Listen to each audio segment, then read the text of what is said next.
Ladies and gentlemen, welcome back to the channel. Peace, love, and positivity to you.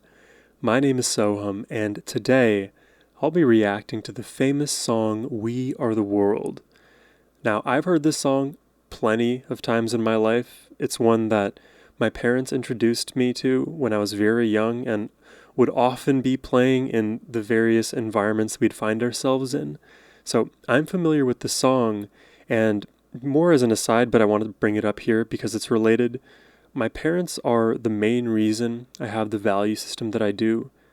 They taught me everything through experience, through education, and peace, love, positivity being my message. A large part of where that comes from is the things that they showed me, is the things that they taught me. And, songs like this, other songs that are out there as well that echo those values, even if I don't listen to them all the time, they mean something to me.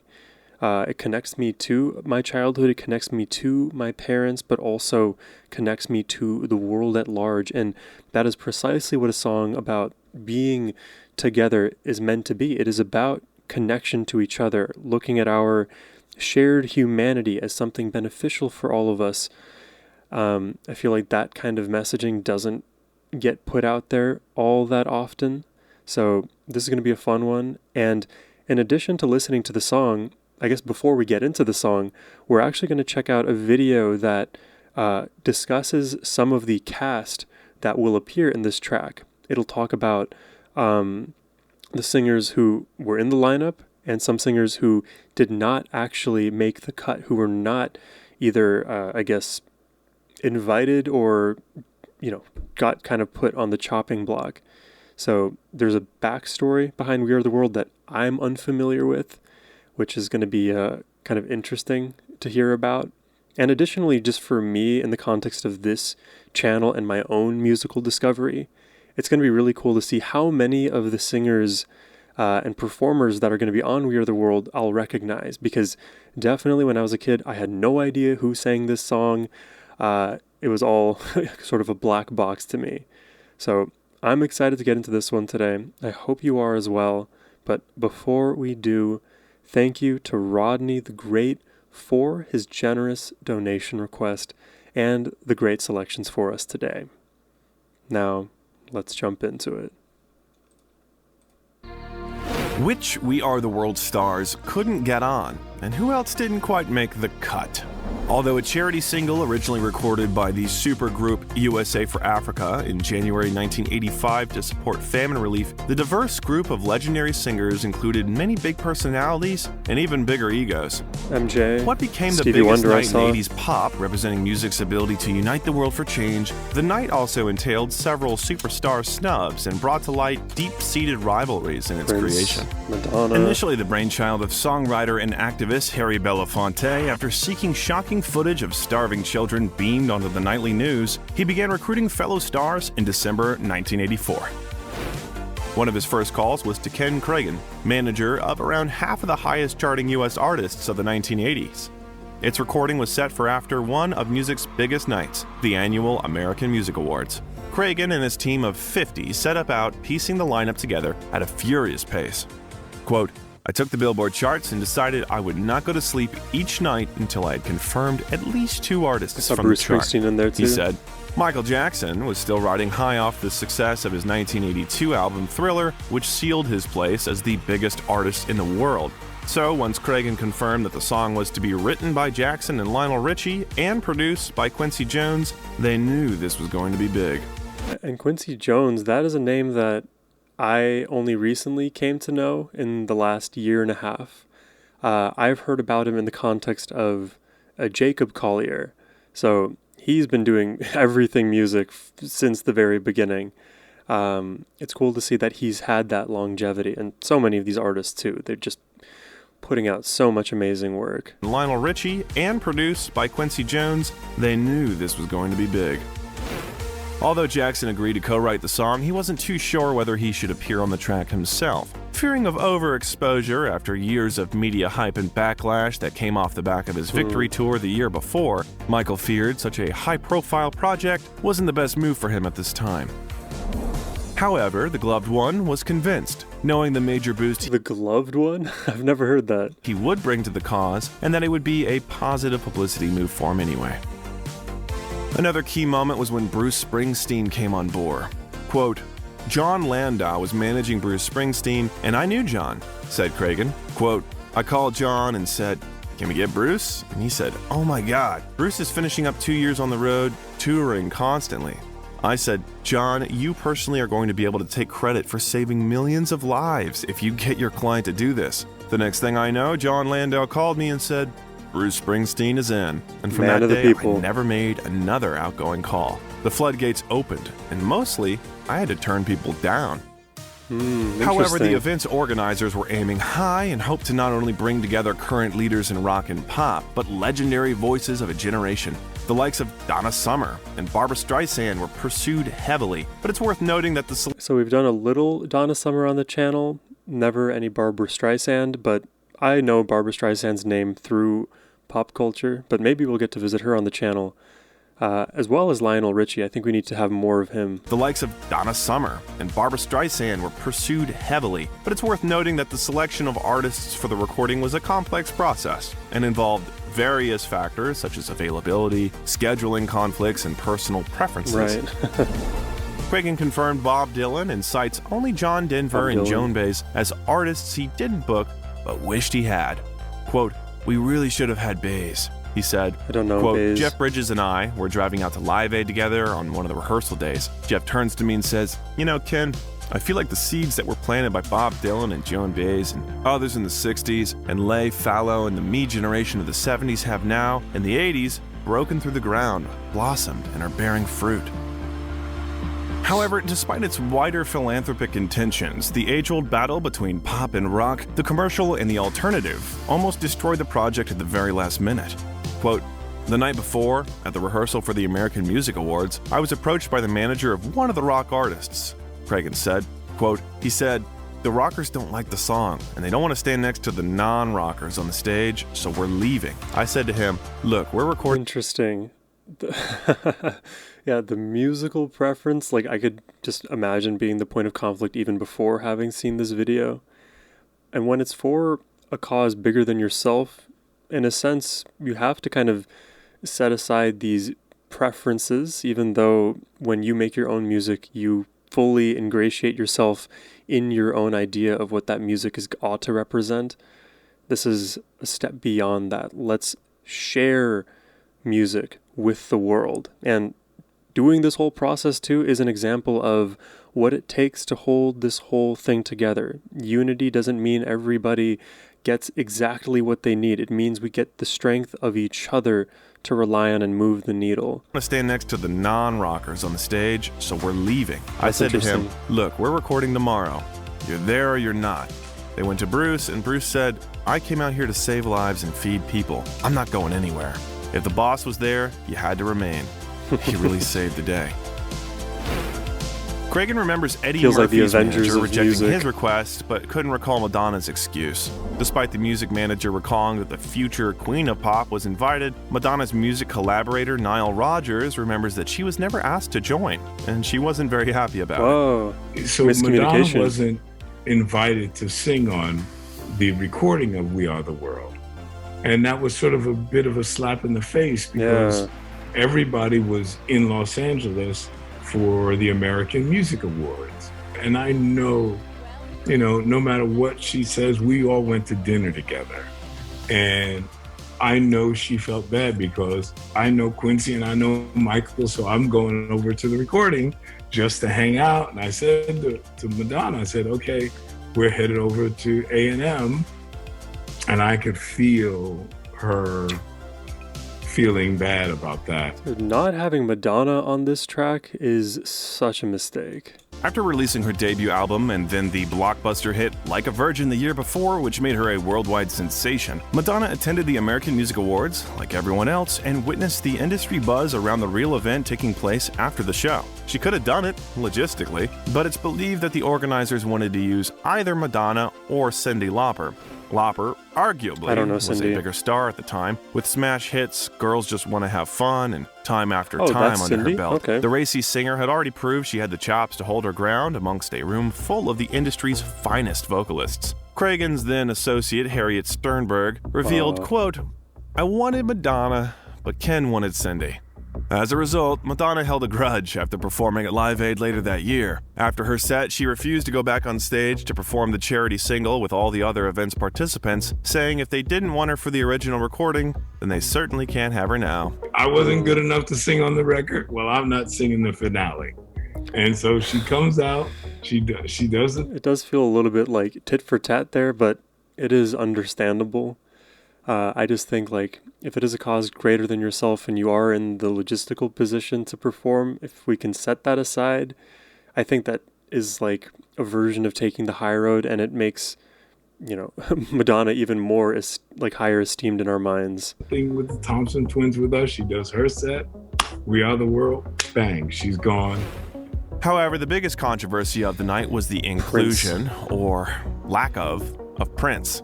Organizer and the song's co-writer, Lionel Richie, believed that a somewhat duet with Michael Jackson and Prince would represent the unity needed to effect real change during a humanitarian crisis, as the professional rivalry between the two superstars that played out in the press was very much based in reality. Since the release of the film and soundtrack for Purple Rain the year before, Prince had become a pop powerhouse that rivaled the groundbreaking feats Jackson made just a few years earlier, and a metaphorical fight was on for the crown of Prince of Pop.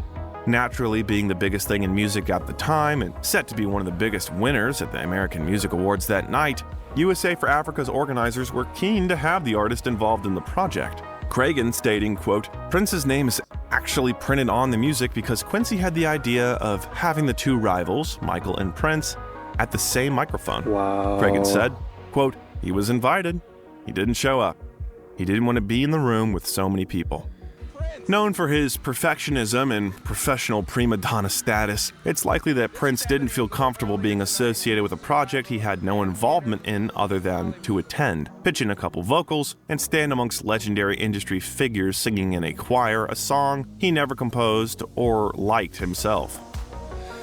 So that is very interesting, and I guess if there's more about Prince here, I'm going to let it play, but Rodney also let me know some other details in regards to how this decision came to light, some maybe behind the scenes of the behind the scenes. Prince used to stop mid-song at his own concerts to lecture the audience for singing off-key, and it's likely that the superstar would have found the recording session tedious on a night he should be celebrating.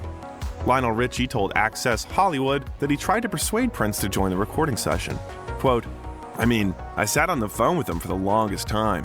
Richie said, quote, "I said, Prince, we're all down here waiting on you."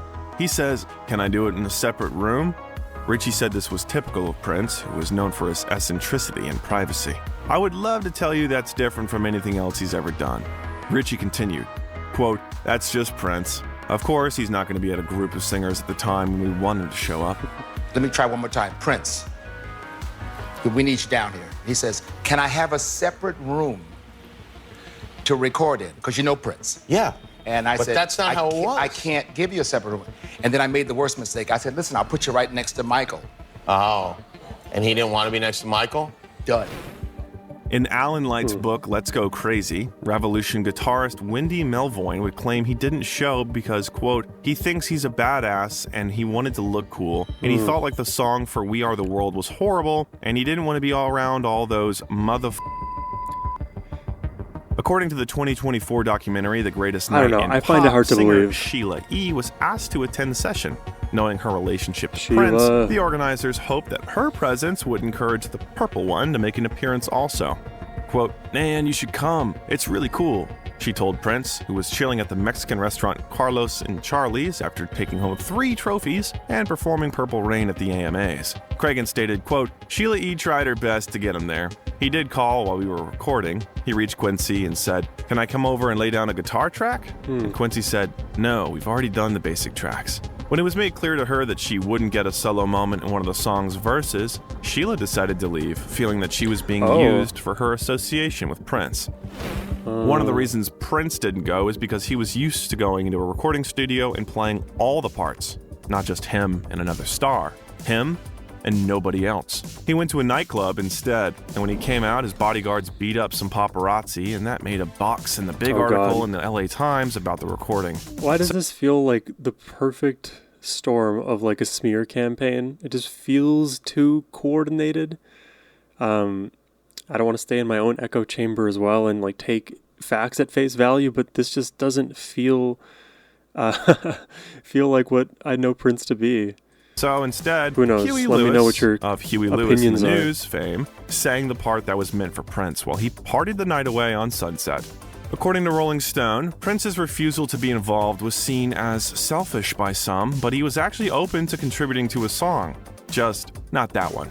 Embarrassed by his absence, Prince later penned the B-side Hello, claiming paparazzi intrusion had stopped him attending. When the organizers decided that they were going to put out an album, Prince submitted a song right away for that.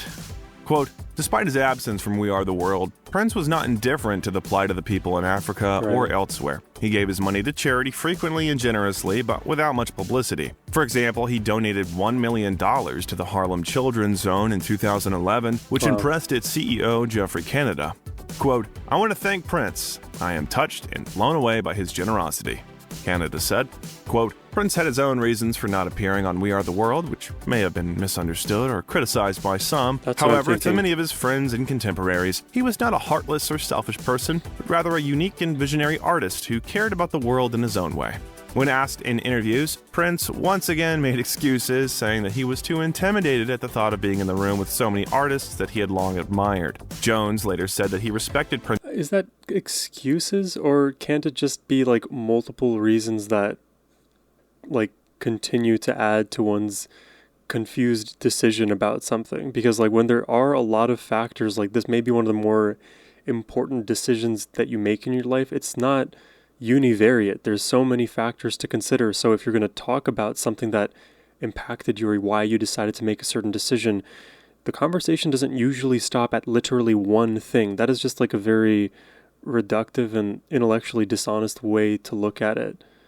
Prince's decision and understood that he had his own way of doing things, that he didn't want to sing along with the rest of the crowd involved. There's a whole that also being the case tapestry. During a rendition of We Are the World 10 years later at the 1995 American Music Awards, where Prince appeared on stage with Quincy and many others and refused to sing along. Instead, he stood at the front, sucking on a lollipop. Oh, wow. Yeah, I don't know where I land on that with Prince. I feel I love Prince still. Like there's nothing that's going to change that. It's interesting to hear like all of the different perspectives, because that is just like the way human narrative is formed. It's through a bunch of different, let's say disconnected narratives that we do our best to like fit together to figure out the truth of a matter. And usually what they say is the truth is somewhere in the middle. I wonder what our opinions are. I know, Rodney, you shared your opinion in my in the reaction info. I wanted to read it off with all y'all, and maybe we can start from there as a jump off point before we jump in to We Are the World. So Rodney put here, I'm a huge Prince fan, and I have my theories as to why he wasn't there. 2 years prior, Prince and MJ both attended the same James Brown concert. James Brown knew MJ was there and invited him on stage. After MJ performed, he was inspired and he whispered in James's ear to call up Prince. James Brown didn't know who Prince was at the time, but he did as Michael suggested. Prince borrowed a guitar from the band and tried to play, but the guitar was out of tune. It all went downhill from there. There's a video of the whole thing on YouTube if you want to see it. Anyway, from reading Prince's biographies, Prince believed Michael set him up. Being the control freak he was, there was no way he was going to let Michael's producer have control over the way he sounded. Prince also always recorded his vocals alone in the studio. He would even kick his engineer out. It is because of these two reasons that I believe he offered to play guitar rather than sing on the song. So those also feel like very plausible explanations as to why he may not be on the track. And as an outsider, I really can't make heads or tails of it. I'll trust the people on the industry a little bit more in this regard, but also at the same time, we know what industry insiders can do, weaponizing the media to serve a narrative, because even though it is a song about togetherness, in a very substantive way, there is direct competition between a lot of the people involved. So it's a matter of who holds who holds the media cards, and do they decide to act with virtue or not. But it's a very interesting set of backstory behind the song. Nothing of that ever came to my attention before, so it's going to give this song a whole new light. But I'm excited to listen, so let's just jump into it.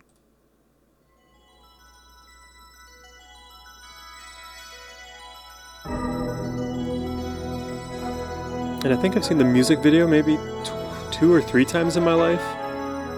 Probably over 10, 15 years ago at this point.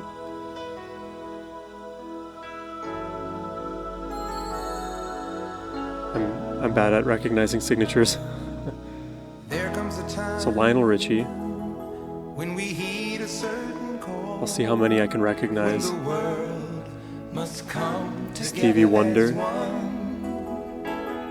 There are people dying. Oh, when it's time to lend a hand to life, the greatest gift of all.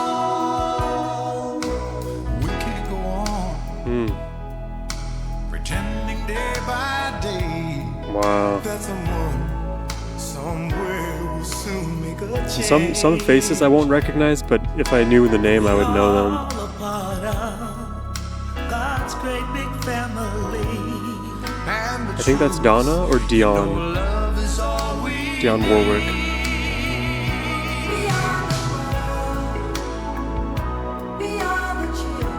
Yeah, and of course we know MJ. Such a beautiful song.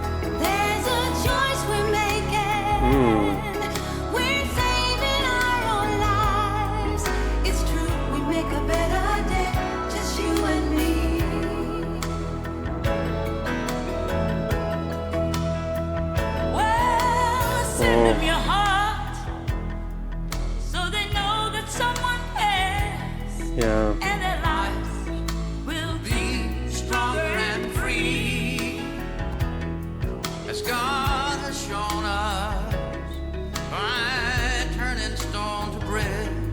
And so we all must lend a helping hand.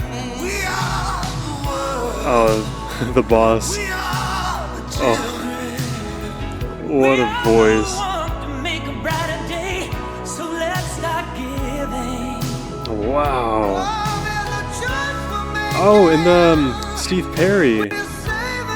Journey. I used to react to a bunch of Journey on the channel.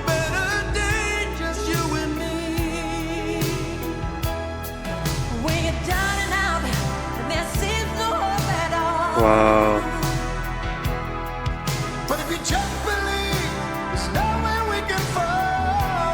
Yeah.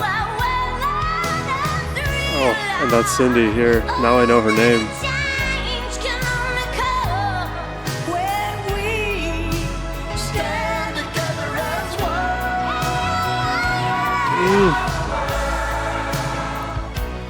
And it's actually like a bop. It's not even a bad song. It's actually so good.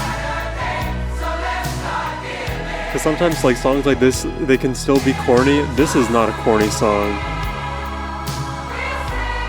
Powerful. It has all of the right balance for every unique voice in this.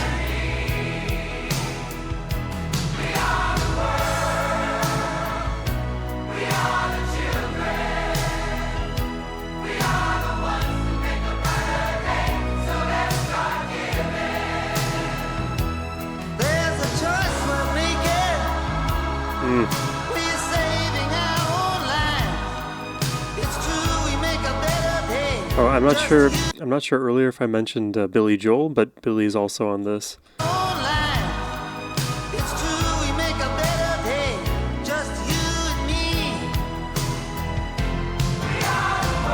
Oh. A chorus of some of the best voices ever assembled.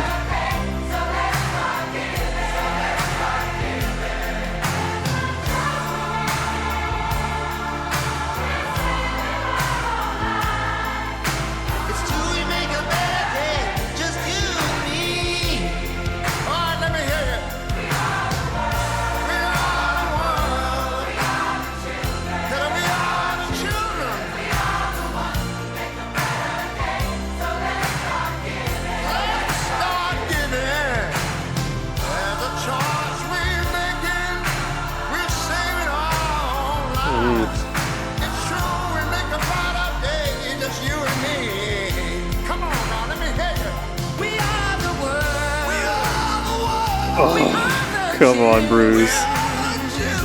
I love the grit.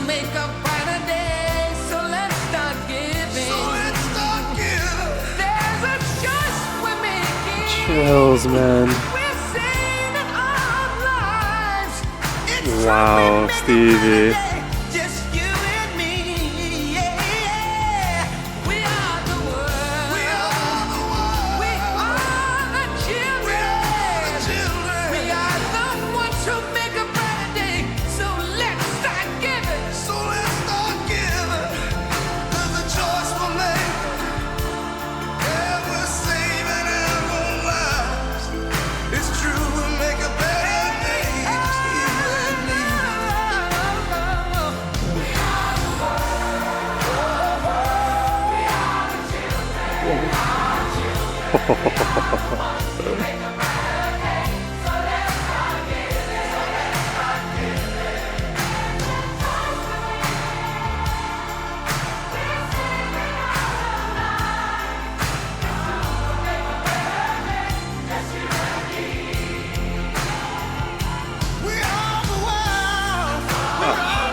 Star-studded.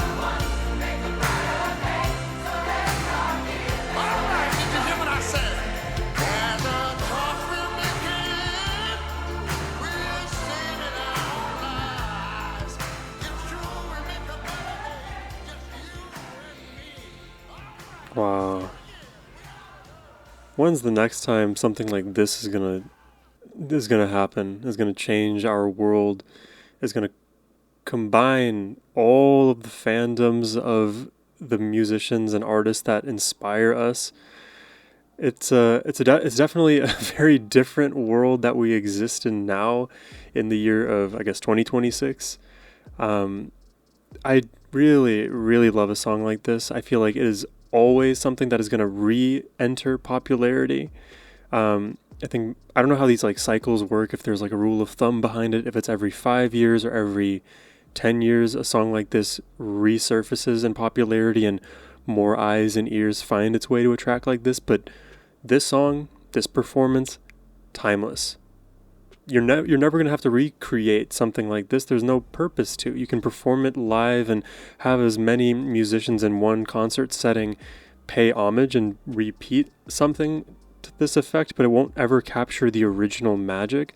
But the point is not to capture the original magic. The original magic is there as the massive hammer, the sledgehammer against the wall of starvation, against the walls that keep us divided and motivate newcomers, new artists, people who want to help, be generous, be selfless, to make those actions possible. Because oftentimes our good intentions, the things that matter to us, our aspirations, they lay dormant because they aren't readily, they just aren't spoken about enough. They don't appear as often as maybe they should, and it's missed opportunities. And the cost is human life. It is suffering that we are allowing to flourish in all of the ways in which it does.